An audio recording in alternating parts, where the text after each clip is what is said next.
Hello and welcome साथियों, मेरा नाम है दिलवीर सिंह खालसा और आज की क्लास में मैं आप सबका करता हूं स्वागत। साथियों, आज की क्लास में बात करेंगे इंटरनेशनल मॉनेटरी फंड। ये क्लास बहुत इंपॉर्टेंट होने वाली है for the JK, SSB, SI, finance का जो आपके पास एग्जामिनेशन आ रहा है, एज वेल जो आपके पास जूनियर स्टैटिस्टिकल असिस्टेंट का एग्जाम आने वाला है। बहुत इंपॉर्टेंट क्लास होने वाली है।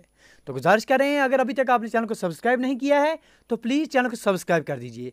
अभी तक इंटरनेशनल ऑर्गेनाइजेशन, जो आपके पास इंटरनेशनल ऑर्गेनाइजेशन, इसके रिलेटेड हमने 2 पार्ट्स आपके साथ डिस्कस कर चुके हैं। पहले पार्ट में हमने ओवरव्यू दिया था आपके पास यूनाइटेड नेशंस का, दूसरे पार्ट में हमने WTO उसके बारे में बात की थी। तो आज जो है इंटरनेशनल मॉनेटरी फंड के बारे में बात करते हैं। तो चलिए शुरू करते हैं। देखिए जी, बेसिक कंसेप्ट क्या था। बेसिक कंसेप्ट क्या था, ये हमने लास्ट क्लास में आपको बताया है कि जब आपके पास वर्ल्ड वार सेकंड खत्म हो रहा है, 1939 से आपके पास वर्ल्ड वार सेकंड स्टार्ट हुआ था। पूरी दुनिया की जो अर्थव्यवस्था थी, जो इंफ्रास्ट्रक्चर था, बमबारी हुई थी, गोलाबारी हुई थी, पूरी दुनिया में जो है उथरापथी मची हुई थी। पूरी दुनिया के जो आपके पास डेवलपमेंट जो पहली हुई थी वो सारी की सारी तहस नहस हो चुकी थी। फिर जो जो जो आपके पास विजेता कंट्रीज़ थे, जैसे आपके पास USA हो गए, जैसे आपके पास फ्रांस हो गए, जिस तरह से आपके पास USSR हो गए, ठीक है जी, ये बड़े बड़े कुछ कंट्रीज़ थे। ये इन्होंने बैठे, ये आपके पास ब्रिटेन वुड्स आपके पास USA में एक जगह है, यहाँ जाके भी बैठ रहे हैं। इन्होंने कुछ फैसले लिए। इन्होंने बोला भाई अब तो हमें कुछ ना कुछ काम करना पड़ेगा, पूरी दुनिया की अर्थव्यवस्था किस तरह से बचेगी। इसके लिए इन्होंने 1945 में एक कंसेप्ट आ रहा है। तो इन्होंने मीटिंग की। तो यहाँ से मीटिंग का नतीजा क्या निकला, इन्होंने बोला सर इसको बचाने के लिए, इस पर काम करने के लिए 3 संस्थाएं, 3 हमें ऑर्गेनाइजेशन बनानी पड़ेंगी जो देख रेख करेंगी, जिनके निर्भर में, जिनकी देख रेख में जो है पूरी दुनिया की जो कामकाज हैं वो चलेंगे। तो पहले आपके पास कंसेप्ट आ रहा था कि पहले आप जो है, हमें पूरी दुनिया को अगर कर्जा चाहिए, लोन चाहिए, पैसा चाहिए, तो उसके लिए हमें एक अगर बैंक चाहिए तो वर्ल्ड बैंक का कंसेप्ट हमारे पास आ गया, जिसने आपने RBRD का कंसेप्ट भी देखा है। फिर उन्होंने बोला भाई पूरी दुनिया में जो है किस तरह से हम इस प्रक्रिया को चलाएंगे, लोन चाहिए, किस तरह से जो है लोन के लिए एग्रीमेंट होंगे, किस तरह से बातचीत होगी। तो इसके लिए कंसेप्ट आया हमारे पास IMF का। 2 चीज़ें हमारे पास आ गई। तीसरी बात आ गई कि पूरी दुनिया में तजारत चलनी चाहिए, ट्रेड चलनी चाहिए, इसके रिलेटेड आवाजाही आराम से होनी चाहिए, एक जगह एक कंट्री से दूसरी कंट्री में सामान जाना चाहिए, कोई रोक टोक नहीं होनी चाहिए, परेशानी नहीं होनी चाहिए, ठीक है जी। इसके लिए हमारे पास ITO का कंसेप्ट आया, ठीक है जी। ये 3 संस्थाएं जो है ब्रिटिश में जब मीटिंग हुई थी वहाँ पर लागू हुई। जो वर्ल्ड बैंक का कंसेप्ट है इसको भी मंजूरी मिल गई, जो आपके पास IMF कंसेप्ट है ये भी मंजूरी मिल गई, लेकिन ITO पर जो है सहमति नहीं बनी। आगे चलकर लगभग 50 साल के बाद ही 1995 में फिर आपके पास WTO का कंसेप्ट आपको देखने को मिलता है, जो बेसिकली इसी को जो है ITO को ही सामने ला रहा है आपके पास। तो ये चीज़ें आपने पढ़ ली। तो अब इंटरनेशनल मॉनेटरी फंड क्या है इसके बारे में बात करते हैं। देखिए जी, इंटरनेशनल मॉनेटरी फंड के बारे में अगर आप समझेंगे, सबसे पहली बात ये याद रखनी है कि इसको इनिशिएट कब किया गया था। 1944 में ब्रिटेन वुड्स कॉन्फ्रेंस जब हुई थी, IMF केम इनटू ऑपरेशन। इसके ऑपरेशन स्टार्ट होते हैं 27 दिसंबर 1945 में इट केम इनटू ऑपरेशन, और ये एक आज इंटरनेशनल ऑर्गेनाइजेशन बन बैठी है, जिसमें लगभग 190 मेंबर्स आज मिल रहे हैं। 189 पहले मेंबर से 190, जब लास्ट ईयर आपके पास प्रिंसिपलिटी ऑफ एंडोरा इसमें ऐड होता है तो 190 मेंबर्स इसमें आ रहे हैं। इसका headquarters examination point of view से मोस्ट इंपॉर्टेंट वाशिंगटन DC यहाँ आपको मिल रहा है। इसका फोकस क्या है, इसका मेन मकसद क्या है। देखिए इसका मेन मकसद क्या है, ये क्या चाहता है, ये 2 कंट्रीज हमारे पास, ये कंट्री A है, ये कंट्री B है, दोनों के बीच में व्यापार हो रहा है। A ने कुछ माल अपना B को भेजा, ठीक है जी। A कंट्री है, इसने गाड़ियां बनाई, इसने कोई चीज़ बनाई, B को भेजी। अब B क्या देगा इसको, B इसको पैसा देगा, डॉलर देगा, क्या देगा क्या नहीं देगा, ठीक है जी। B इसको देगा, लेकिन B को देने के लिए इसके पास पैसा नहीं है, तो B क्या करेगा, B क्या मर जाएगा। B वो क्या बोलेगा, मैं मर जाऊं, नहीं नहीं मरो मत आप, आपके लिए IMF आया है। IMF क्या करेगा सर, आपको लोन देगा, क्या देगा, कर्जा देगा। किस तरह से देगा वो हम आगे पढ़ेंगे। तो IMF इनके बीच में क्या आ जाता है, एक ऐसा माध्यम आ जाता है जिस माध्यम से ये तिजारत जो पहले हो नहीं सकती थी। सर B को देने के लिए पैसा नहीं है, B के पास नहीं है, B क्या करेगा, B सर IMF के पास जाएगा, IMF इसको अपना कर्जा देगा, तो IMF की बदौलत से B जो है A से अपनी चीज़ें ले सकता है, तो B में भी रोजगार बढ़ेगा, B की पोवर्टी भी दूर हो जाएगी। तो ये कंसेप्ट आया आपके पास देखने को, ये ठीक है, आप समझ गए कंसेप्ट क्या था। IMF का मेन फोकस क्या था, मेन फोकस इसका था दो चीज़ों पर। एक तो ये चाहते थे कि जो आपके बैलेंस ऑफ पेमेंट है, मतलब जो इंपोर्ट एक्सपोर्ट का जो डिफरेंस आ रहा है कंट्रीज में, बैलेंस ऑफ पेमेंट जो है इस पर फोकस करने का पहला काम आ रहा था। और जो आपके पास पूरी दुनिया की जो फाइनेंशियल स्टेबिलिटी है इस पर इसका जो फोकस था, ये चीज़ें थी। तो हम क्या पढ़ेंगे कि इसका फोकस क्या आ रहा है, फोस्टिंग ग्लोबल मॉनिटरी, जो पूरी दुनिया का मॉनिटरी कंसेप्ट है इस पर फोकस करना, कॉर्पोरेशन सिक्योरिंग फाइनेंशियल स्टेबिलिटी पूरी दुनिया में बनी रहे, और मदद करना, फैसिलिटेट करना, प्रमोट करना इंटरनेशनल ट्रेड को। ये सारे काम आपके पास IMF के देखने को मिल रहे हैं। एम्प्लॉयमेंट एंड इकोनॉमिक ग्रोथ जो है पूरी दुनिया में बने रहें, ये इसके फोकस पॉइंट्स से। IMF एक स्पेशलाइज्ड एजेंसी आ रही है यूनाइटेड नेशंस की। इसके फॉर्मेशन अगर आप देख रहे हैं तो आपने पढ़ लिया कि जब ब्रिटेन वुड्स कॉन्फ्रेंस में मीटिंग हो रही थी 1944 में, 45 जो 45 मुल्कों की गवर्नमेंट थी, 45 मुल्कों के जो मेंबर थे वहाँ मौजूद थे, उन्होंने डिस्कस किया framework post international economic corporation के दौरान। ठीक है, पोस्ट वार जब हो गया, जब आपके पास वर्ल्ड वार सेकंड खत्म हो गया, उसके बाद इसका 45 नेशंस के लोग जो हैं बैठ रहे हैं, उन्होंने इस पर जो है सिग्नेचर किए, उन्होंने बातचीत की, तो बोला इस तरह का संगठन जो है होना चाहिए, हमें मंजूर है। ठीक है जी, आप देखिए आगे चलकर क्या कंसेप्ट आ रहा है। 27 दिसंबर 1945 को 29 मेंबर कंट्रीज जो हैं वो एग्री हो गए। 44 कंट्रीज जो हैं वहां पर मीटिंग में बैठ रहे हैं, तो 29 कंट्रीज जो हैं इस पर सहमत हो गए। They agree to bond a treaty. ठीक है जी, वो साइन हो गए इस ट्रीटी को साइन करने के लिए। इस वजह से जब ये बड़े बड़े मुल्क जो हैं तैयार हो गए, तो आपके पास इसके ऑपरेशंस 1 मार्च 1947 से ये लागू हो जाते हैं। करंटली अगर आप देखेंगे तो 190 मेंबर्स आपको इस IMF में जुड़े हुए मिलेंगे। IMF इसको माना जाता है, it is regarded as a key organisation of international economic system.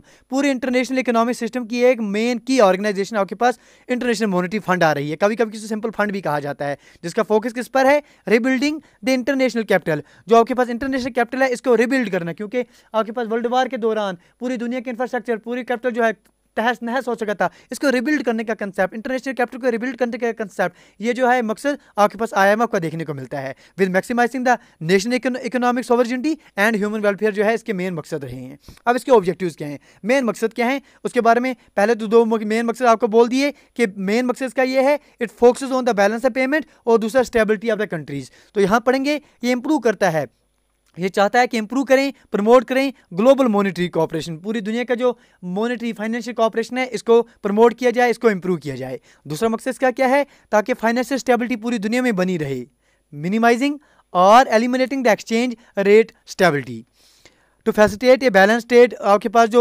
Balance international trade है उसको बनाए रखे, ये आपके पास IMF का मकसद है। High employment generator. ठीक है जी, एक मुल्क गरीब है, उसके पास पैसा नहीं है दूसरे मुल्क से लेने के लिए, IMF आपके पास बीच में आ रहा है, उसके बदौलत दूसरी कंट्री से व्यापार कर सकेगा, इसी कंट्री में अपना एम्प्लॉयमेंट बढ़ेगा, ग्रोथ रेट बढ़ेगी, सस्टेनेबल इकोनॉमिक डेवलपमेंट होगी। ये चीज़ें जो है ये मकसद है IMF की। पॉवर्टी जो है गरीबी पूरी दुनिया में दूर करना, it is also one of the main objectives of the IMF। तो अब फंक्शंस क्या हैं सर, ये रेगुलेटरी बॉडी के तौर पर भी काम करता है, ये रेगुलेट करता है। इसमें आर्टिकल्स ऑफ एग्रीमेंट्स हैं जो फोकस करते हैं administering A code of conduct, जो आपके पास कोड ऑफ कंडक्ट पेश करते हैं एक्सचेंज रेट पॉलिसीज के तहत, restrictions on payment for current account transactions. तो पहला काम जो है, पहला फंक्शन इसका क्या आ रहा है सर, ये रेगुलेटरी बोर्ड के तौर पर भी काम करता है। ठीक है जी, समझ लिया। दूसरा काम क्या आ रहा है, ये सर मेन काम जो हम पढ़ेंगे वो आपके पास फाइनेंशियल फंक्शन है। फाइनेंशियल फंक्शन से मतलब सर ये आपके पास फाइनेंशियल सपोर्ट, ये कर्जा देता है, ये फाइनेंशियल सपोर्ट देता है और रिसोर्सेज देता है उन कंट्रीज़ को जो कंट्रीज़ लगता है कि we fall short term and medium term balance of payment disequilibrium जिन्हें लगेगा कि भाई हमें कर्जे की ज़रूरत है, हम नहीं है इस काबिल कि हम दूसरी कंट्री से व्यापार कर सकें, हम ले सकें सामान, हम सर्विस से ले सकें, उसके लिए आपके पास IMF आता है। तो IMF का मेन फंक्शन आप समझेंगे कि फाइनेंशियल जो है फंक्शन आ रहा है इसका। तीसरा फंक्शन सर ये कंसल्टेशन प्रोवाइड करता है, कंसल्टेटिव फंक्शन के तौर पर काम करता है। IMF एक सेंटर है इंटरनेशनल कॉर्पोरेशन के लिए अपने मेंबर्स कंट्रीज को। ठीक है जी, it also act as a source of council and technical assistance. ये आपने चीज़ें याद रख लेनी है। तो क्या पढ़ा आपने कि ये पहला फंक्शन इसका आ रहा है सर, ये आपके पास एक सिस्टम प्रोवाइड करता है शॉर्ट टर्म BOP के लिए। ठीक है जी, देखिए बेसिकली आपके पास 1991 में आपको पता है कि जो रिफॉर्मर्स इंडिया में आए थे उससे पहले इंडिया की जो है कर्जे में इंडिया डूब गया था, इंडिया के पास कुछ नहीं था, कुछ ही दिनों के लिए इंडिया के लिए पास रिसोर्स बचे थे। तो IMF जो है इंडिया के पास आई, इन्होंने कर्जा दिया इंडिया को, तो आगे चलकर इंडिया ने मेहनत की, काम किया, तो आज ऐसी पोजीशन पर इंडिया पहुंच चुका है कि इंडिया जो है अब दूसरी कंट्रीज को IMF लोन दे रहा है। एक समय था 1991 में कि हमने लोन लिया था, हमने कर्जा लिया था, हम गए थे IMF के पास, भाई हमें दीजिए, हमारे पास नहीं है रिसोर्सेज, हम क्या करेंगे, हमारे लोग मर जाएंगे भूखे, तो हम क्या करेंगे। तो IMF आपके पास सहायता के लिए आया, दिया उन्होंने पैसा, उन्होंने अपना जो फाइनेंशियल फंक्शन है वो निभाया उन्होंने, फिर आगे चल के इंडिया ने मेहनत की, इंडिया ने लोगों ने काम किए। तो आज ऐसी पोजीशन पर पहुंच गए हैं कि 2000 के बाद जो है पूरे का पूरा कर्जा हमने उतार दिया था, आईएमएफ में जितना कर्जा दिया था हमने उतार दिया था। इसके बावजूद और कर्जा उतारने के साथ साथ दूसरे कंट्री को हम जो है आईएमएफ प्रोवाइड करने की सूरत तक पहुंच चुके हैं। ये बात आपने याद रखनी है। तो पहला मकसद आईएमएफ क्या आ रहा है सर, ये फाइनेंशियल फंक्शन प्रोवाइड कर रहा है, ये मदद कर रहा है for improving short term BOP positions. ये आपके पास मशीनरी प्रोवाइड कर रहा है इंटरनेशनल कंसल्टेशंस के लिए, ये हमें मदद कर रहा है, टेक्निकल असिस्टेंस दे रहा है, ये आपको ट्रेनिंग दे रहा है। ये सारे के सारे काम जो हैं ये फंक्शंस आपके आईएमएफ के अंडर आ रहे हैं। ठीक है जी, यहाँ तक समझ गए। अब इसका ऑर्गेनाइजेशन पढ़ लेते हैं, ऑर्गेनाइजेशन स्ट्रक्चर क्या है। देखिए, यूनाइटेड नेशन आपने पढ़ लेना है पहले एग्जामिनेशन पॉइंट ऑफ व्यू से कि यूनाइटेड नेशन जो है इसकी पेरेंट ऑर्गेनाइजेशन है, मतलब यूनाइटेड नेशन के तहत ही ये काम करता है, ये समझ लिया आपने। That handles the proper functioning and administration of the IMF, ये आपने पढ़ लिया। आईएमएफ के पास जो है एक मैनेजिंग डायरेक्टर होता है जो उसको हेड करता है, जिसे इलेक्ट किया जाता है एग्जीक्यूटिव बोर्ड के द्वारा। 5 साल के टर्म के लिए आपके पास मैनेजिंग डायरेक्टर सेलेक्ट किए जाते हैं एग्जीक्यूटिव बोर्ड के द्वारा। इंटरनेशनल मॉनेटरी फंड जो है इसमें आपके पास बोर्ड ऑफ गवर्नर्स देखने को मिलते हैं, मिनिस्ट्रियल कमेटी देखने को मिलती है, एग्जीक्यूटिव बोर्ड्स देखने को मिलते हैं। चलिए जी, ये एक डायग्राम की मदद से आपके साथ डिस्कस करते हैं, अच्छे से समझिए। देखिए, ये आपके पास आईएमएफ का स्ट्रक्चर है। आईएमएफ में क्या है सर, सबसे पहले आपके पास ये पूरे दुनिया के काउंसिल अथॉरिटीज़ आ रही हैं, इनमें से आपके पास क्या जा रहे हैं, बोर्ड ऑफ गवर्नर्स में मेंबर जा रहे हैं। बोर्ड ऑफ मेंबर क्या है, इसमें सारे दुनिया के जो है मेंबर्स आपके पास बैठ रहे हैं। बड़े बड़े मुल्कों के जो हैं, जितना ज़्यादा मुल्क बड़े हैं उतने ज़्यादा उसके अधिकार इसमें मिल रहा है। तो बड़े बड़े मुल्कों के आपके पास बोर्ड ऑफ गवर्नर्स में मेंबर मिल रहे हैं देखने को। ये बोर्ड ऑफ मेंबर्स क्या कहते हैं सर, ये बहुत सारे हो गए। ये कहते हैं भाई कुछ मेंबर्स को बोलते हैं भाई आपको हम एग्जीक्यूटिव बोर्ड में ले रहे हैं, जो कुछ आप बोलोगे, जो कुछ आप बोलेंगे सर आप हमारे माई बाप हैं, जो आप बोलोगे हम मानेंगे। तो कुछ लगभग 24 जो मेंबर्स इसमें एग्जीक्यूटिव बोर्ड में आपको देखने को मिलते हैं। तो ये जो फैसला लेंगे बोर्ड ऑफ गवर्नर जो हैं वो बोलेंगे सर हमें मंजूर है, तो वही फैसला जो है पूरे यहाँ चलेगा। अब क्या होता है, इस बोर्ड ऑफ गवर्नर में कौन से मेंबर्स आते हैं सर, हर एक देश अपना मेंबर भेजता है, तो इनमें से ही कुछ आपके पास एग्जीक्यूटिव बोर्ड में चले जाते हैं। तो फिर आगे चलकर इनको सहायता करने के लिए, इनको आपके पास मदद करने के लिए एक्सपर्ट्स चाहिए सर, क्योंकि बहुत बार क्या होता है कि फॉर एग्जांपल इंडिया ने अपना मेंबर भेजा, फाइनेंशियल आपके पास मिनिस्टर भेजा, हो सकता है 2 टाइम के लिए मान लीजिए किसी मुल्क ने एक्स कोई मुल्क है उसने अपना जो रिप्रेजेंटेटिव भेजा, जो उसने अपना financial minister as a governor अपना भेजा वहाँ, वो जो है उसको फाइनेंस के बारे में कुछ नहीं पता, लोगों ने वोट दिया, चुन लिया, बन गया, वो वहाँ चला गया। वो क्या करेगा सर, उसको सहायता करने के लिए, उसको टेक्निकल मदद करने के लिए, उसको जो है आपके पास फाइनेंस के रिलेटेड मदद करने के लिए, इन कामों की समझ देने के लिए, इसके लिए असेस करने के लिए आपने एक बोर्ड बनाया है जिसका आपका नाम IMFC आ रहा है, international Monetary and finance committee जो है, इसमें एक्सपर्ट्स मौजूद होते हैं जो उसको मदद करते हैं। फिर एग्जीक्यूटिव बोर्ड क्या है, ये चुनता है सर मैनेजिंग डायरेक्टर को जो हेड के तौर पर काम करता है। ठीक है, तो ये वेरवा है, ये आपके पास इसका स्ट्रक्चर है, ये याद रख दीजिए। चलिए इनके बारे में थोड़ा थोड़ा पढ़ लेते हैं। चलिए जी, सबसे पहले आपके पास बोर्ड ऑफ गवर्नर्स आ रहे हैं। सर ये बोर्ड ऑफ गवर्नर क्या है, ईच गवर्नर और board of the governors is appointed by his, देखिए हर एक कंट्री अपना रिप्रेजेंटेटिव भेजता है जो कि काम करता है, गवर्नर एक गवर्नर बनता है, वो किसका, बोर्ड ऑफ गवर्नर का। इसे इलेक्ट, यही जो आपके पास बोर्ड ऑफ गवर्नर्स हैं यही इलेक्ट करते हैं और अपॉइंट करते हैं एग्जीक्यूटिव डायरेक्टर्स को एग्जीक्यूटिव बोर्ड में। ठीक है, इनमें से ही कुछ जाते हैं फिर कहाँ, एग्जीक्यूटिव बोर्ड में। ठीक है जी, यही सिलेक्ट करते हैं एग्जीक्यूटिव बोर्ड में कौन जाएगा। एग्जीक्यूटिव डायरेक्टर्स जो एग्जीक्यूटिव बोर्ड में मौजूद होते हैं उनको कौन भेजते हैं सर, यही बोर्ड ऑफ गवर्नर्स भेजते हैं। तो बोर्ड ऑफ गवर्नर जो है एडवाइस इनको मदद करता है, इनको सलाह देते हैं कौन, international Monetary and Financial committee IMFC इसको सलाह देती है, और डेवलपमेंट कमेटी जो है इनको मदद करती है, असिस्ट करती है। एनुअल मीट होती है बोर्ड ऑफ गवर्नर्स के बीच में और वर्ल्ड बैंक के ग्रुप के बीच में during the IMF world bank annual meeting, ताकि डिस्कस किया जाए, ताकि बातचीत की जाए the work of their respective institutions. तो ये चीज़ें आपने याद रखनी है। पहले आपके बोर्ड ऑफ गवर्नर्स आ रहे हैं, हर एक कंट्री अपने मेंबर्स भेज रहे हैं, गवर्नर के तौर पर वो काम कर रहे हैं, यही इलेक्ट करते हैं, अपॉइंट करते हैं एग्जीक्यूटिव डायरेक्टर्स को जो जाते हैं आपके पास एग्जीक्यूटिव बोर्ड में। एग्जीक्यूटिव बोर्ड ही आपके पास फिर आगे चलकर मैनेजिंग डायरेक्टर को सिलेक्ट करते हैं। इनकी मीटिंग जो है, एनुअल मीटिंग जो है बोर्ड ऑफ गवर्नर्स की वर्ल्ड बैंक ग्रुप के साथ होती है। इसे कंडक्ट किया जाता है IMF और वर्ल्ड बैंक एनुअल मीटिंग के द्वारा, ताकि डिस्कस किया जा सके work of the respective institution काम को है उनको जो है डिस्कस किया जाए। दूसरे इसमें आ रहा है मिनिस्ट्रियल कमेटी। मिनिस्ट्रियल कमेटी में सर क्या आ रहे हैं आपके पास, एक तो आपके पास International Monetary and Financial Committee आ रही है, IMFC आ रही है, ये सलाहकार कमेटी आ रही है, दूसरी आपके पास डेवलपमेंट कमेटी आ रही है। सर ये क्या करेंगे, ये मदद करेंगे, it manages the international Monetary and financial system. जो आपके पास इंटरनेशनल मॉनेटरी है, फाइनेंशियल सिस्टम, इसको मैनेज करने के, इसको सलाह करने के, इसको असिस्ट करने का काम कर रहे हैं ये। अमेंड करते हैं, कोई भी आपके पास agreement of article of agreement है, इसमें अमेंडमेंट की जरूरत हो, ये काम कौन करते हैं? सब मिनिस्ट्री कमेटी के द्वारा किया जाता है। ये मदद करते हैं ताकि सॉल्व किया जा सके issues in the developing countries that are related to the economic development. जो आपके पास डेवलपिंग कंट्रीज़ के वो मुद्दे इकोनॉमिक डेवलपमेंट के रिलेटेड हैं, उनको सॉल्व करने का काम आपके पास मिनिस्ट्रियल जो आपके पास कमेटी है वो करते हैं। दूसरा इसमें क्या आ रहा है सर? इसमें आपके पास एग्जीक्यूटिव बोर्ड देखने को मिलता है। ये आपके पास 26 मेंबर्स का एक बोर्ड है जो डिस्कस करता है सारे एस्पेक्ट्स आपके फंड्स का। IMF जो आपके पास इंटरनेशनल मॉनेटरी फंड के सारे एस्पेक्ट्स हैं उसको डिस्कस करने का काम आपके पास एग्जीक्यूटिव बोर्ड आ रहा है, जिसमें आपके पास ऑलमोस्ट 24 मेंबर देखने को मिलते हैं। जो बोर्ड है normally make a decision based on consensus, but कभी कभी जो है फॉर्मल वोट्स का इस्तेमाल भी किया जाता है। ठीक है जी, यहाँ तक आप पढ़ चुके कि यहाँ जो इसका स्ट्रक्चर है, या आपने फिर से एक बार देख लिया कि इसका स्ट्रक्चर क्या है। सर यहाँ पर आपके पास काउंसिल ऑफ अथॉरिटी थे, यहाँ से आपके पास बोर्ड ऑफ गवर्नर्स में हर एक कंट्री मेंबर बेच रहे हैं, यहाँ से ये आपके पास ये सेलेक्ट करके एग्जीक्यूटिव बोर्ड में जा रहे हैं। एग्जीक्यूटिव बोर्ड जो है मैनेजिंग डायरेक्टर सेलेक्ट करेगा, यही इसका जो है वेरवा है, यही इसका स्ट्रक्चर है। समझ गए? यहाँ तक तो बात होगी कि भाई IMF क्या है, इसका ओवरव्यू क्या है, ये आपने पढ़ लिया। अब मकसद आता है कि IMF जो है पैसा देगी दूसरों को, एसेट करेगी, फाइनेंशियल मदद करेगी, लेकिन देने के लिए उसके बाद खुद के लिए होना चाहिए ना। ये बात सिंपल है कि देगा वही जिसके पास खुद के पास होगा।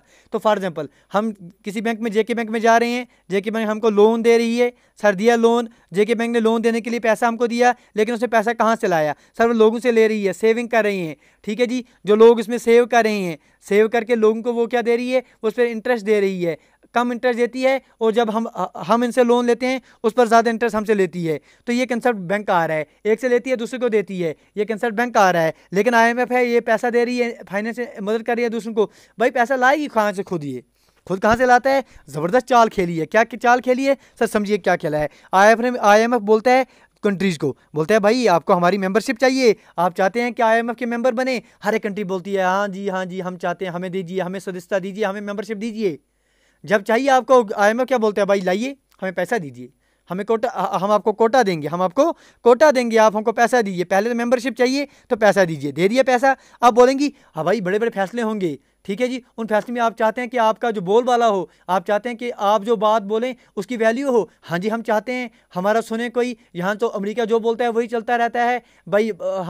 हम लोग कहाँ जाएंगे? अफगानिस्तान बोल रहा है, इंडिया बोल रहा है, पाकिस्तान बोल रहा है, भाई हमारा भी कोई सुने, बोल रहा है आपका भी सुनना चाहिए। हाँ जी ठीक है आपका भी सुनेंगे, आप एक काम कीजिए, आप और पैसा दीजिए, आप जितना पैसा देंगे आप उतना कोटा देंगे, उतनी परसेंटेज आपको कोटा की देंगे। जितना जितना आप पैसा देते जाएंगे ज़्यादा, उतना आपकी कोटा होगा, उतना बड़ा आपका अधिकार होगा बातचीत में। तो यहाँ से इनका पैसा आ रहा है। एक तो यहाँ से मेन इनका पैसा कहाँ से आ रहा है? सर मेंबरशिप आ रही है। दूसरा पैसा कहाँ से आ रहा है? सर भाई कोटा देता है, तो यहाँ से इसके पैसा आ रहा है। यही पैसा जो है फिर आगे चलकर ये डिस्ट्रीब्यूट करता है लोगों में, कंट्रीज में जिनको जरूरत पड़ती है। IMF कहाँ से पैसा लाता है? ये पढ़ लिया कि most comes from the quota subscriptions. Main जो है कोटा सब्सक्रिप्शन से आ रहा है। हर एक कंट्री जो इसके मेंबर बनना चाहती है वो इसको मनी देती है। The money each member contributors when joining the IMF। ठीक है जी, जो भी कंट्री IMF ज्वाइन करना चाहती है उसको पैसा देना है, यहाँ से इसका पैसा आ रहा है। बारो भी कर सकता है ये, इसको ज़रूरत लगे तो ले सकता है, बाकी से वर्ल्ड बैंक से काम ले सकता है ये, बाकी बायलैटरल जो है इसके साथ समझौते हो सकते हैं, वहाँ से ले सकता है, जनरल एग्रीमेंट टू बारो हो सकता है। तो मेन मकसद इसका कहाँ से आ रहा है? मेन पैसा इसका यहाँ से आ रहा है, each member contributors when joining the IMF। ठीक है जी, अब देखिए इसके साथ साथ साइज ऑफ कोटा जो है डिटरमाइन करता है वोटिंग पावर। जितना ज़्यादा जिसका कोटा होगा उतना ज़्यादा उसको वोटिंग पावर होगा। IMF डिसाइड करता है कोटा हर एक कंट्री के लिए। जो जितना ज़्यादा अमीर मुल्क है, जो जितना ज़्यादा इसमें पैसा देगा उसको उतना ज़्यादा कोटा मिलेगा, उतना ज़्यादा उसको वोटिंग पावर होगा। इसलिए जो आपके पास रिचर कंट्रीज़ हैं जैसे अमेरिका हो गए, जैसे आपके पास आपके यूनाइटेड किंगडम था, आपके पास जिस तरह से फ्रांस हो गए, इन कंट्रीज़ के पास कोटा ज़्यादा था, इनका वोटिंग अधिकार ज़्यादा था। US having the largest economic providers लगभग 18% ये देता था, लेकिन आज घटकर लगभग 16% तक हम पहुँचा चुके हैं इसको। ठीक है जी, US अभी भी लेकिन लार्जेस्ट वोटिंग पावर रखता है। ठीक है जी, कोटा को अब देखिए अब क्या होता है कि अब आपने देख लिया कि कोटा का कंसेप्ट आ गया कि भाई पैसा दे IMF को दीजिए, मेंबरशिप लीजिए और पैसा दीजिए, इसमें आपके वोटिंग अधिकार के लिए ज़्यादा कोटा मिलेगा। अब कोई नई कंट्री आ रही है, अब फॉर एग्जाम्पल इंडिया है, इंडिया के पास पहले बहुत कम कोटा था, तो इंडिया ने अब डेवलपमेंट की, इंडिया बड़ा मुल्क बन गया, इंडिया चाहता है कि हमें कोटा ज़्यादा मिले। ठीक है जी, इंडिया चाहेगा कोटा मिले, तो IMF क्या बोलेगा? IMF बोलेगा इसको पैसा दो, जब इसको पैसा देगा तो इंडिया का जो कोटा है वो इंक्रीज़ किया जाएगा, इसका वोटिंग अधिकार जो है इंक्रीज़ किया जाएगा। तो ये काम कौन करता है? इसके लिए हर 5 साल में एक रिव्यू मीटिंग होती है। क्या होती है रिव्यू मीटिंग? हर 5 साल में एक बार रिव्यू मीटिंग होती है। तो हर 5 साल के बाद रिव्यू मीटिंग होती है, फिर देखा जाता है कि किस मुल्क का कोटा जो है कम किया जाएगा, किस मुल्क का कोटा जो है इंक्रीज किया जाएगा। ठीक है जी। तो इस तरह से जो है काम किया होता है, क्योंकि कम कम ज़्यादा इसलिए किया जाता है क्योंकि पूरी दुनिया के जो फाइनल कोटा है वो आपके पास फिक्सड है, 100% फॉर एग्जाम्पल आपके पास पूरी दुनिया का मौजूद है। तो इसमें से आपके पास फॉर एग्जाम्पल आपने आपके यूएसए को 18% दे दिया, आपने चाइना को कुछ परसेंट 5% दे दिया, आपने यूके को कुछ परसेंट दे दिया, फ्रांस को कुछ परसेंट दे दिया, सबको मिलाकर आपके पास 100% आ रहा है। अब इंडिया का आपके पास फॉर एग्जांपल आप पहले 1% था, अब इंडिया चाहता है कि हमने डेवलपमेंट की, हमें हमारा मुल्क बढ़ रहा है, हम इसमें कंट्रीब्यूशन ज़्यादा करेंगे, पैसा ज़्यादा देंगे, हमारा कोटा बढ़ाएं। अगर इसको बढ़ाएंगे किसी न किसी का तो घटाना पड़ेगा। ठीक है जी, ये कंसेप्ट आ रहा है आपके पास। या आपने पढ़ा quota also determines how much each member can borrow from the IMF when in need of aid. Quota ही डिटरमाइन करता है कि अगर ज़रूरत पड़ने पर कौन मुल्क कितना ज़्यादा से ले सकता है, ये भी डिटरमाइन करता है आपके पास कोटा। अब देखिए क्या था कोटा के रिलेटेड आप बात कर लेते हैं। देखिए अगर आप 2011 से पहले बात करते हैं तो यूएसए का अगर आप देखते हैं तो 17% आ रहा था इसका कोटा, अभी जो है 16% तक यहाँ पहुँच चुके हैं। इंडिया की बात कीजिए, इंडिया 1.9 आ रहा था पहले, अगर आज आप देखते हैं इंडिया का आज जो है हमारे पास ऑलमोस्ट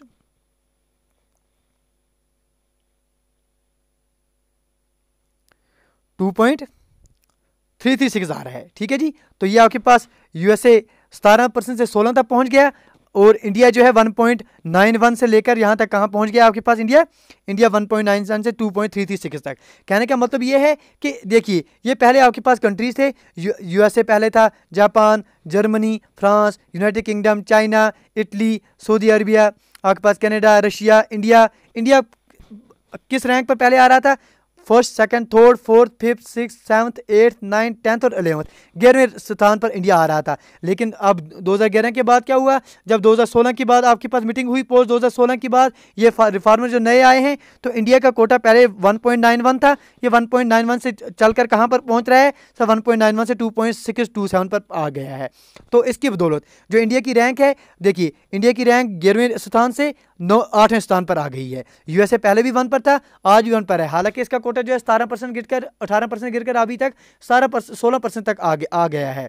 तो ये कंसेप्ट आ रहा है, ये कोटा रिव्यू की मीटिंग होती है, रिव्यू होता है, तो इसके माध्यम से जो है ये फैसले लिए जाते हैं। तो कहने का मतलब जो है जो आपके पास मेन आपके पास BRIC आ रहे हैं। देखिए जो आपके पास ब्रिक्स में मेन कंट्रीज हैं, ब्राज़ील हो गए आपके पास, जो आपके पास रशिया है, जो आपके पास इंडिया है और जो आपके पास चाइना है, ये सारे के सारे जो हैं टॉप 10 कंट्रीज़ में अब आ रहे हैं। ये चीज़ आपने याद रख लेनी है। चलिए आप IMF और इंडिया के बारे में बात करें, इससे पहले समझते हैं SDR का कंसेप्ट क्या है। सर SDR क्या है? SDR क्या है सर? SDR आपके पास IMF का एक बास्केट है। ठीक है जी, ये IMF का बास्केट है जिसमें सारे कंट्रीज़ के पैसा आ रहा है। ठीक है जी, आ रहा है। तो इसमें मेन जो आपके 5 कंट्रीज़ हैं, जैसे आपके पास अमेरिका हो गए, जैसे आपका लंदन का कंसेप्ट आ रहा है, इंग्लैंड का कंसेप्ट, ये आपके पास पाउंड्स आ रहे हैं, ये आपके पास चाइना हो गए, या आपके पास जापान हो गए, जो आपके पास यूरो हो गए, ये 5 करेंसीज हैं, इनको मिलाकर आपके पास कंसेप्ट आ रहा है किसका? SDR का। SDR अगर देखा जाए तो ये आपके पास सीधे अल्फाज में कहेंगे कि SDR जो है भाई आपके पास IMF की अपनी करेंसी है। ठीक है जी, स्पेशल ड्राइंग राइट्स आप कहते हैं। स्पेशल ड्राइंग राइट्स क्या हैं? और इंटरनेशनल रिजर्व्स एसेट्स, जिसे क्रिएट किया जाता है बाय IMF के द्वारा to supplement the official reserves of the member countries. Value of an SDR is based on the basket of 5 currencies. जो ये 5 करेंसीज हैं, यूरो हो गया, येन हो गया, आपके पास चाइना का जो आपके पास, और जापान की करेंसी हो गए, जो आपके पास यूरो हो गए, जो आपके पास डॉलर हो गए, जो आपके पास पाउंड्स हो गए, इनको मिलाकर आपके पास 5 करेंसी से मिलाकर SDR की वैल्यू आपके पास देखने को मिलती है। तो SDR क्या है सर? बेसिकली आप कह सकते हैं पेपर गोल्ड है। देखिए समझिए क्या है कि आप देखिए हम इंडिया है, हमें पैसे की ज़रूरत लग गई, हम गए IMF के पास, IMF हमें क्या देगी सर? हमें SDR देगी। SDR क्या है सर? इस तरह से पेपर एक होता है, उस पर IMF की मोहर लगी हुई है, ये इस पर लिखा हुआ है कि हम आपको इतने SDR देते हैं। हमने आपको 50 मिलियन SBR दे दिए हमको, SDR हमें दे दिए, तो ये SDR हम लेके जाएंगे किसी दूसरे मुल्क को देंगे। कोई भी मुल्क दुनिया का ऐसा नहीं होगा जो इसको इनकार कर लेने से, हर एक मुल्क जो है इसको ले सकता है। अगर ऐसा किया जाता है कि डॉलर में रखा जाता है ये, तो फिर क्या होता? जो आपके पास अमेरिका है, जिस कंट्री की ये करेंसी है, उसका बोलबाला ज़्यादा होता। तो इसलिए SDR जो है अपना इसने करेंसी बनाई है। SDR को अगर आप कन्वर्ट करेंगे डॉलर में, लगभग एक SDR जो है अप्रॉक्सीमेटली 1.54 डॉलर के बराबर बन के आ रहा है। तो एक SDR डॉलर से बड़ा बन के आता है। How are SDR use, SDR का इस्तेमाल कैसे किया जाता है, जो आपके पास स्पेशल ड्राइंग राइट्स है इसको इस्तेमाल किया जाता है, और allocated to IMF member countries in proportion to their relative share in the IMF। Countries can exchange SDRs for hard currencies with other IMF members. इसलिए जो कंट्रीज हैं SDR को एक्सचेंज कर सकते हैं दूसरे मुल्कों के साथ। तो SDR क्या है सर? SDR आपके पास सीधा कहें तो ये बास्केट है IMF का। चलिए जी, अब इंडिया और IMF के रिलेटेड बात पढ़ लेते हैं थोड़ा। इंडिया जो है एक फाउंडर मेंबर है आप IMF का, ठीक है जी। इंडिया के जो यूनियन फाइनेंस मिनिस्टर हैं आज कौन से हैं, कमेंट सेक्शन में आप बताएंगे। एक्स ऑफिशियो गवर्नर हैं IMF बोर्ड ऑफ गवर्नर्स के। हर एक मेंबर कंट्री जो है अपने साथ साथ एक अल्टरनेटिव गवर्नर भी भेजता है। जो अल्टरनेट गवर्नर इंडिया का है वो आपके पास RBI के गवर्नर हैं। इसके साथ साथ there is also an executive director for India जो रिप्रेजेंट करते हैं कंट्री को IMF में। तो ये चीज़ आपने पढ़ ली। इंडिया का कोटा आपने देख लिया कि ये इंक्रीज हो गया है, ठीक है जी। आज जो है इंडिया के पास 2.75% तक आप इंडिया पहुंच गए हैं। SDR अगर आप इंडिया के देखेंगे, इंडिया कोटा इन IMF कितना है आपके पास 13,114 मिलियन आपके पास SDR आ रहे हैं इंडिया का कोटा पूरे IMF में, जिसके बदौलत इंडिया की जो आपके पास परसेंटेज आ रही है, वोटिंग परसेंटेज जो शेयर होल्डिंग आ रही है 2.7% की आ रही है। इसकी बदौलत इंडिया जो है 8वें स्थान पर पहुंच चुका है। ये चीज़ें आपने याद रखनी है। India is a contributor to the IMF। पहले एक समय था जब इंडिया लोन ले रहा था, लेकिन आज के टाइम पर इंडिया जो है एक कंट्रीब्यूटर है, इंडिया लोन दे रहा है। जो इमर्जिंग इकोनॉमीज हैं उनमें जो है सुधार देखने को मिला है इस कोटा में। रिफॉर्मर्स जो नए आए हैं were agrees upon by then 188 member जो आपके पास 2010 में थे, उन्होंने एग्री किया था in the aftermath of the global financial meltdown. More than 6% का कोटा शेयर जो है वो शिफ्ट हुआ है to the emerging and developing countries from US and European countries से जो है ये शिफ्ट हुआ है डेवलपिंग कंट्रीज की तरफ। किन कंट्रीज ने गेन किया है सर? इंडिया को देखने को मिला है इंक्रीज। इंडिया जो है इंक्रीज हो गया 2.6% तक पहुंच चुका है फ्रॉम द करंट 2.3%, और चाइना जो है वो 6% तक पहुंच चुका है फ्रॉम 3.8%। इसी तरह से रशिया और जो ब्राज़ील है उनमें भी सुधार देखने को मिला है। तो उम्मीद करते हैं आज की क्लास में IMF के आपके जितने भी कंसेप्ट्स हैं वो क्लियर हो गए होंगे। IMF पे आपने याद कितना रखना है, बस टू द पॉइंट जो है ये बातें याद रखनी। इसका हेडक्वार्टर कहाँ से है, इसका पैसा कहाँ से आता है, किस तरह से इस्तेमाल होता है, इसके मेन स्ट्रक्चर क्या है, ये चीज़ें आपने याद रख दिए, आपका काम बन जाएगा। गुजारिश कर रहे हैं अगर आज की क्लास में आपने कुछ सीखा है तो प्लीज़ लाइक शेयर और सब्सक्राइब करना ना भूलें। अगली क्लास में हम आपके साथ वर्ल्ड बैंक का कंसेप्ट लाने जा रहे हैं, वो क्लास भी आपने देखनी है। गुजारिश करेंगे कि लाइक शेयर और सब्सक्राइब करना ना भूलें। वीडियो देखने के लिए आपका बहुत बहुत धन्यवाद। Thank you, thanks a lot for watching.